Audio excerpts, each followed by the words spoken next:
Hi everyone and welcome to Homerino Collectibles, where today we're going to be taking a look at the Mattel DC Comics Multiverse Batman vs Superman 6-inch Armoured Batman, and this is part of the Collect and Connect Grapnel Blaster replica wave. If we flick this thing over to the back, you can see that replica right there. This is everything I have built up so far, and down here we have the first four figures in the wave. The next review will be Wonder Woman, so let's go ahead and open this thing up and take a closer look. And here's Armoured Batman out of the packaging, and overall this figure does look pretty cool. So taking a closer look at this gun, it does look really nice. Because of how close the stock is to this grip right here and everything, and obviously the size of his gauntlets, he's not going to hold it perfectly straight, so it is going to be on a slight angle. Holding it in two hands or roughly two hands, it's not the easiest to have him looking where he's going to fire and have it in a good pose and everything, but it's decent enough, and you can obviously wield it in the one hand perfectly fine.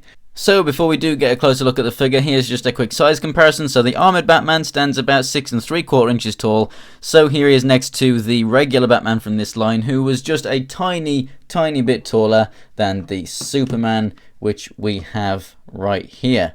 So that is how they are going to stack up. As for the articulation of this figure, there is a little bit more articulation from the regular Batman in the arms, but then a little bit less in the ab crunch area. So if we go ahead and take a look at that now, the head moves up and down just a little bit, not all that much, but you do get very good left and right movement. The shoulders come out to the side, no problems there, not being hindered, and they go all the way around. We have a rotation at the upper part of the arm right there, single jointed elbows, then we also have a rotation at the forearm, and then a rotation down there at the wrist. At the diaphragm or abs right here, he does actually crunch back a little bit, but he doesn't crunch forward. So I really do wish that he could crunch forward a little bit. Looking back is really helpful though for looking up at Superman. If you have him on a flight stand, I think that is fantastic. So he's looking up and he's they're about to charge into battle or something. Rotation here at the waist, the legs come out to the side, go forward and back. Rotation just above the knee, single jointed knee, and the feet go up and down. It would have been really nice to have ankle pivot from this figure, but something I really do love and a very nice touch, they have actually sculpted in the comic book and movie accurate spikes on the bottom of the feet.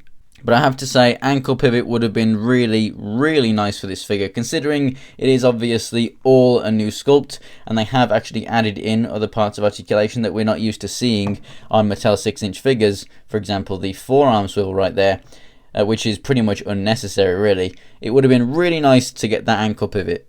As for the paint deco, it's much more interesting than the regular Batman because we have some dry brushing going on. So we have this kind of flat, darkish grey, and then we also have all of this nice silver dry brushing over it all, which really brings out those sculpt marks of all the battle damage and everything. We've got some gold on there as well, on the spikes, on the belt, and then they're also on some spikes on the boots right down there. I do wish that the eyes had a little bit more white on them. I think that it would have been nice if just basically that whole area was painted in really, as opposed to just the smaller eyes right there, to give the appearance of them really glowing, or maybe even blue fading out to white.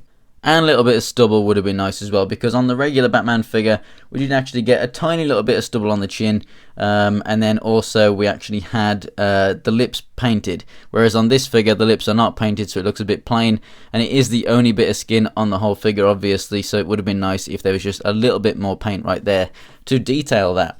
The cape is kind of flexible, but because of all of the molding and everything, it does keep it quite rigid.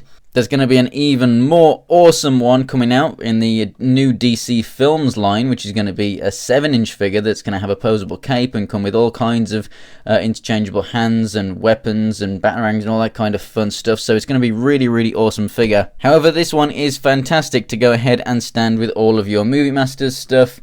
The only problem with it, as you can see, is just for mine, it can be a little bit hard to stand sometimes. You kind of have to chicken leg him a little bit, just pushing his legs back to go ahead and get him to stand. Sometimes it's not that he's back heavy or anything, it's just that some of those joints in the legs can be a little bit on the loose side.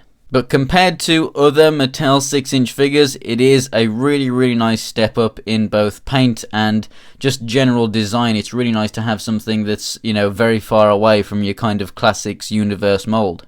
So thanks for watching, guys. If you enjoyed the video, go ahead and give it a like. Remember, next time we're going to be taking a look at Wonder Woman. To see more pictures of anything else from my collection, check out my Instagram. It's Homerino123, and the link will be in the description below. And for more DC reviews, go ahead and subscribe. So thanks for watching, guys, and I'll see you next time.